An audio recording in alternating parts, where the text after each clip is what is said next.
So they have these, they call themselves fair, neutral, impartial, but it's all weighted. Did you see the debates last night? The program, the procedure is completely controlled by the Republicans and Democrats, and they said, hear ye, hear ye. There will be no follow-up questions whatsoever in last night's debate. I was actually flying. I came in from, where was I? From Florida yesterday, so I did not see the debates. But were there any follow-up questions at all? That would have been contrary to their procedure. No, they keep a cork on that bottle. No, come on, if you're going to have a debate, allow, somebody, you ask them a question, they don't answer it, say, come on, answer the question. Could not do that. Why? Because it might upset their candidates. It might make, the answer is no. So they're completely brilliant at this, but it's terribly anti-competitive. And who loses? Not only the other parties that are excluded, but you do. We're going to pursue this. We brought a lawsuit actually for antitrust in Los Angeles. We're going to pursue this even after the election on your behalf as a public service to open this up. Okay, that completes my presentation as far as I have lots of stuff to talk about, and I do it for hours actually, almost without taking a breath. But I know we're a little bit short on time. I'm really anxious to address your issues that are here. By the way, Michael invited me to come, and thank you, Michael, for that deal. It's really kind of neat to be able to share lots with you. But I'm anxious to address whatever you want to talk about. So this is your opportunity. Live up to the advertising. Nail me. Come on. Questions? Yes? Kind of as a third-party candidate, what electoral reform do you think is necessary to make the political system more accessible to non-Democratic or Republican candidates? More accessible to Democratic and Republican candidates? I said non. Oh, non-Republican. Thank you. The whole electoral college, you'd take probably a constitutional amendment to change it. There have been times in which somebody has won the popular vote and still not won the presidency. Bush and Gore were an example of that sort of thing. Personally, I think that, and it's up to each state, so some states could do this, the idea that the winner takes all is terribly anti-democratic from my standpoint.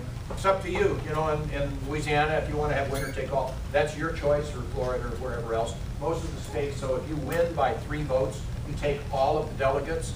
That means that now, I guess Louisiana is, what, pretty Democratic, are you? I don't really know. Republican? Okay, I don't know, I travel so much, it's hard to keep it straight. But as far as that is concerned, you're off the market. That now Obama and Romney are really focusing on what they call the swing states, where it could go either way. Because, if you win by 100 votes, you get all of their electoral votes. And I think that really takes you out of the competition, out of the marketplace. And I think that's a mistake, but that's a mistake that you're fully entitled to make if you want to. But if I were king of California, King James has kind of a ring to it, precedent too, but hasn't caught on yet. But if I were king of California, I would take it away. Obama's going to win California. In fact, if you vote for Romney in California, it's a wasted vote.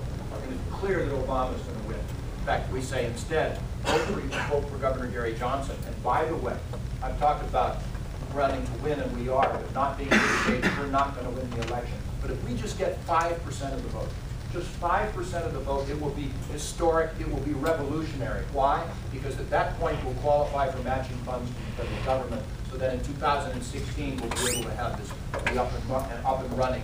And honestly, in most states, if you get 5% on the presidential election, then you'll be on the ballot in the following presidential election without having to jump through all these hoops. So if you just give us that 5%, you'll be a part of history. And that will basically require, because we're in the mainstream, like I said, what? Financially responsible and socially tolerant. If we're in the mainstream, it will require the radical extremes on each end to come more toward the middle, because we will be occupying the middle. This will be historic. Just help us get that 5%. Good question. Yes. But nail me. Come on. No softballs here. Huh? Yeah, here, I feel this coming.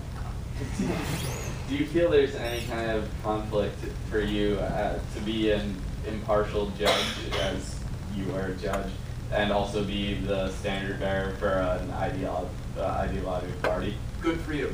Actually, I'm retired as a judge, so that no longer applies to me. California is really unique. There's one of 2 states that actually allow a sitting judge to actually take an unpaid leave of absence and actually run for a partisan office. Actually, I had an opportunity, at least I believe, to become a federal judge in California. For several reasons I didn't want to, but one of them was if I became a federal judge, because I wanted to run for Congress, and I did. I took an unpaid leave of absence actually ran for Congress as a Republican back in 1998. So then you can't raise money for partisan activity, you can't even campaign. But once I took an unpaid leave of absence at that point, then I could do this without any ethical problems. If I were a federal judge, I would have had to resign, which I was not prepared to do. So the answer is you're absolutely right, and no sitting judge is allowed ethically to run for partisan office. In fact, you can't even raise money, even for the March of Dimes or for anything if you're a sitting judge.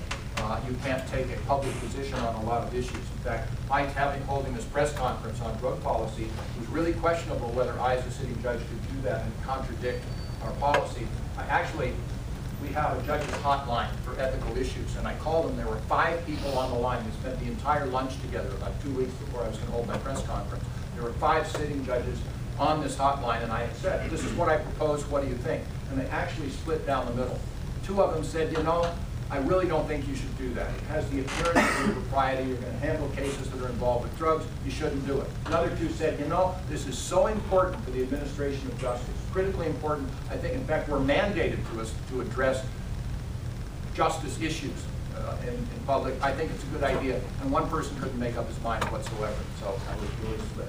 But you're right, but I'm not a sitting judge, so it doesn't apply. Yes?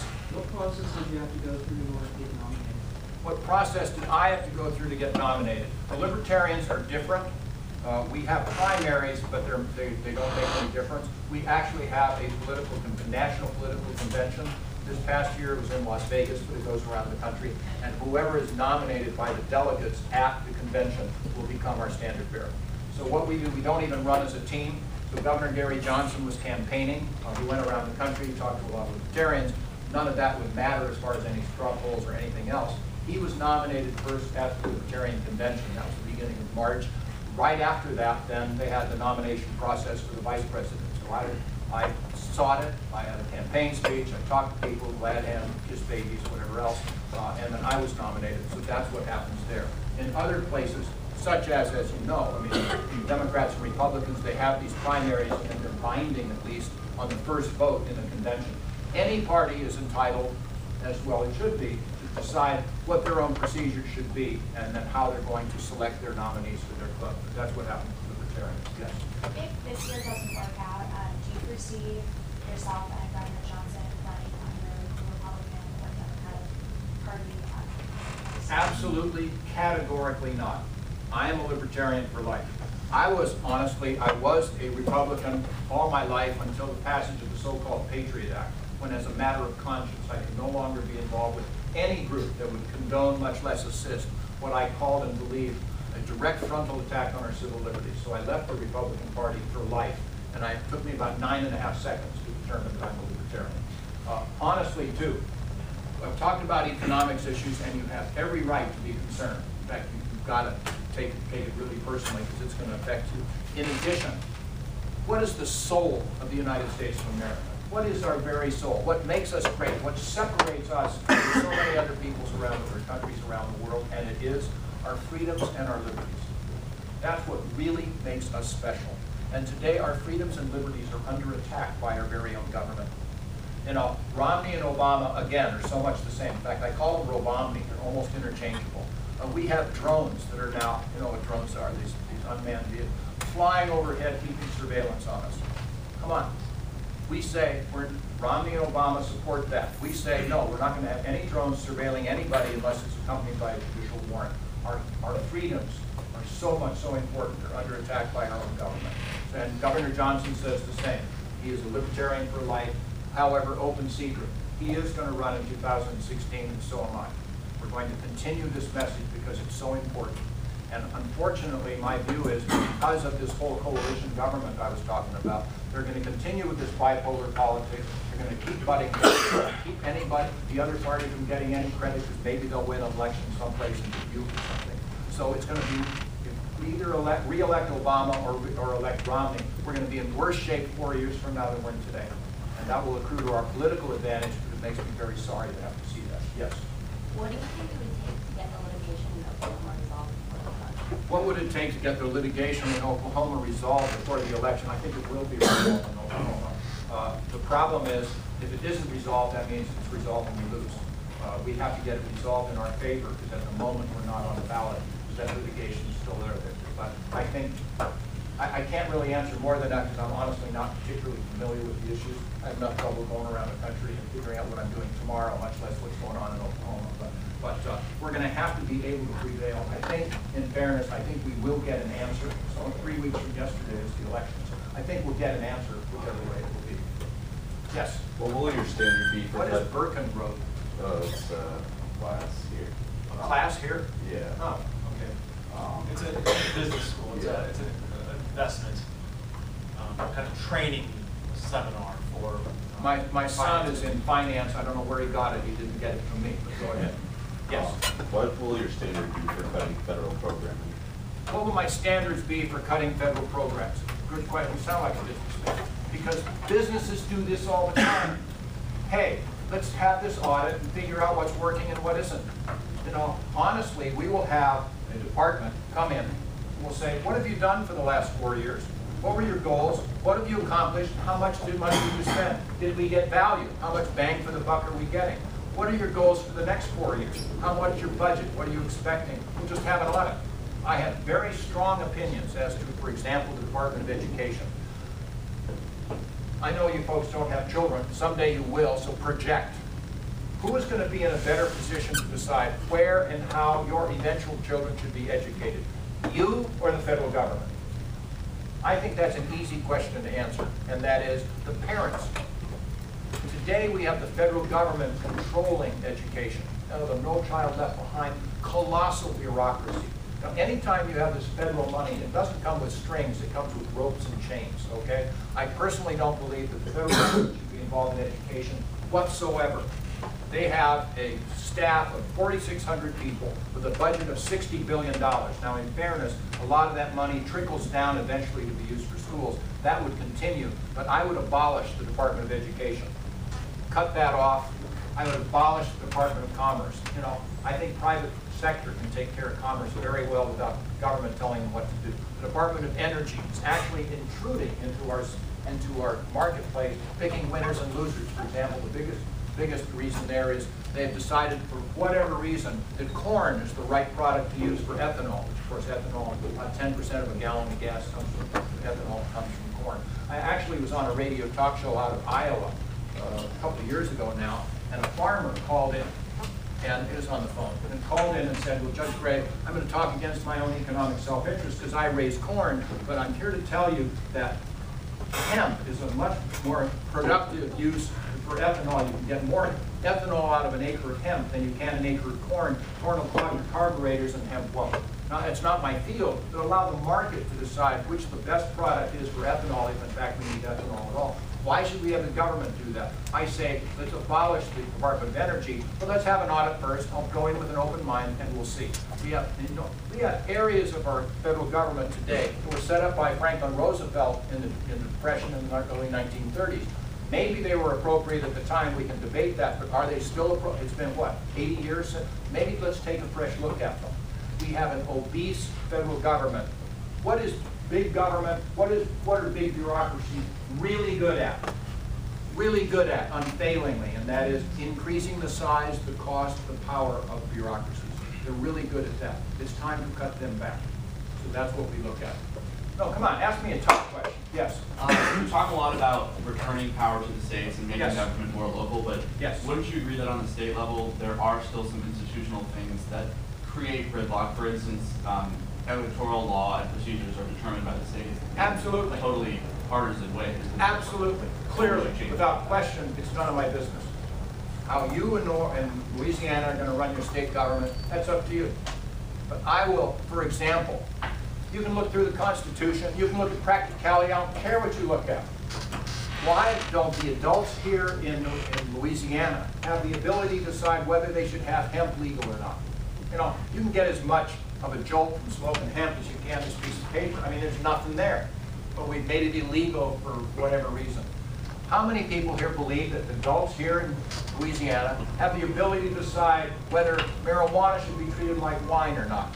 And that's not a federal issue. It simply should not be.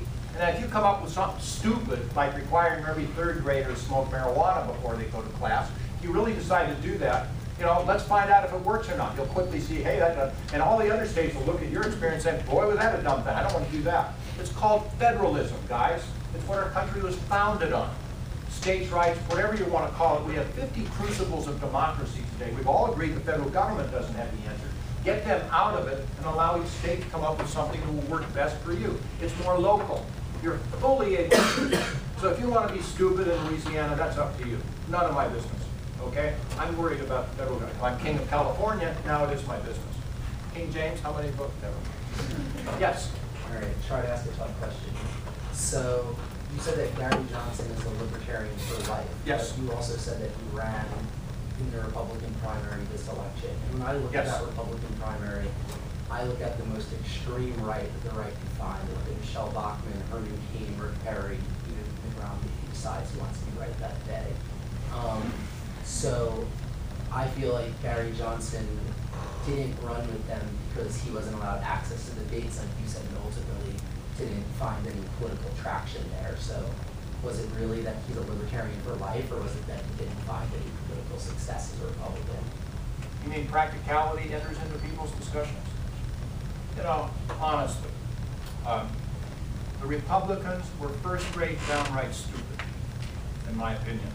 Had Governor Gary Johnson been nominated, he'd be ahead of Obama by 20 points today.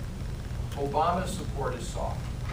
I would venture to say that more than half of the people nationwide that are planning on putting an X by Obama's name are really voting against Romney.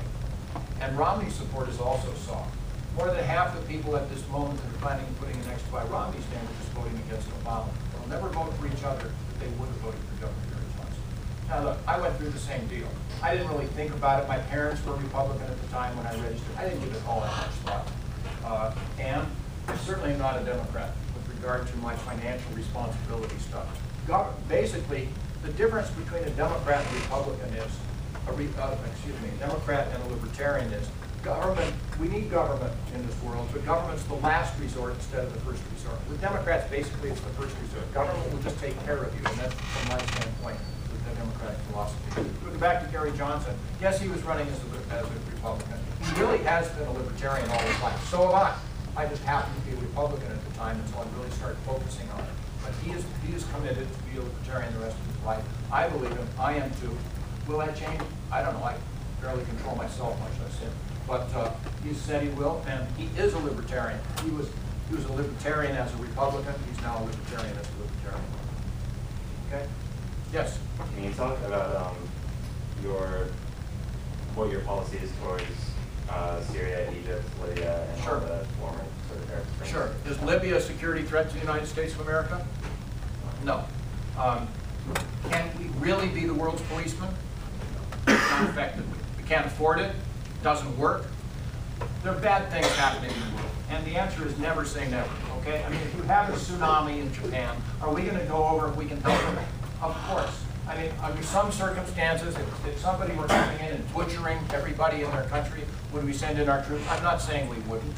You know, humanitarian issues do enter into this. But as far as Syria is concerned, you look what we did in Libya. We took out Gaddafi, and now look what's happening. Although there is some hope that it will work, we simply can't do it. We can't do it. So we're not going to have our troops in Libya or in Syria or in Egypt. We just simply should not. We can't afford it.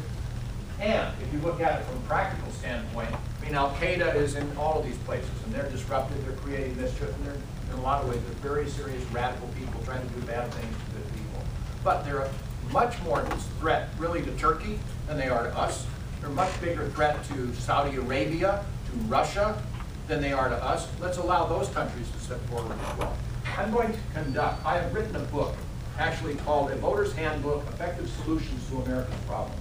It talks about all of these various things. Education, healthcare, we're against the death penalty. It explains why, regardless of your political philosophy, the death penalty is not working. Let's face that reality. Let's repeal the death penalty. All of these things are in here. Immigration.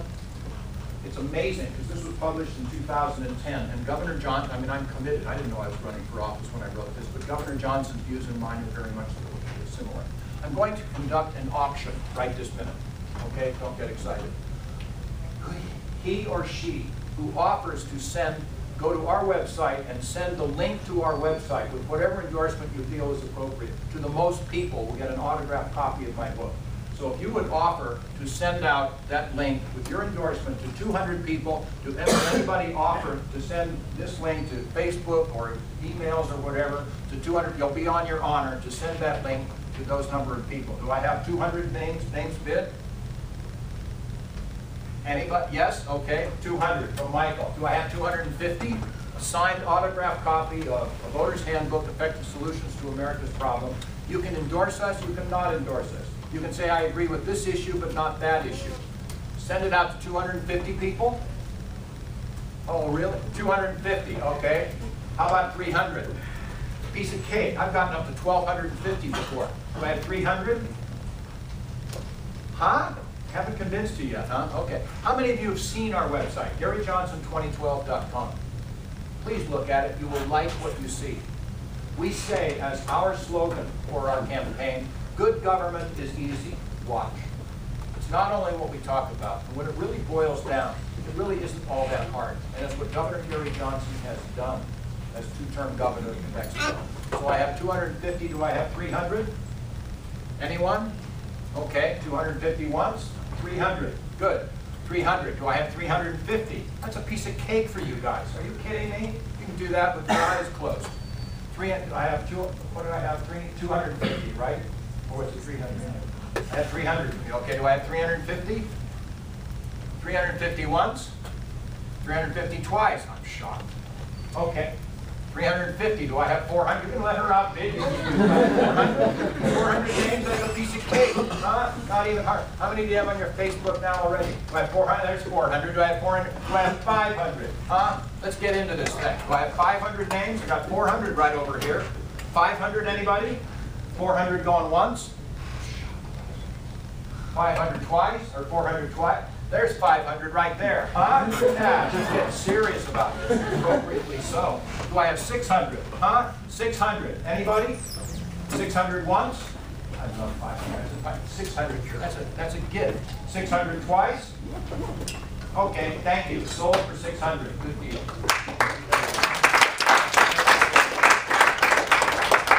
We have a few more minutes. Any other questions? We have to be evicted as this by in a couple minutes. Yes. We're in the passing period, but we can probably do one more question. One more question. This is real. We've been building to this, guys. It's really going to be good. Yes. What is the Libertarian Party's stance on the U.S.-Israel alliance?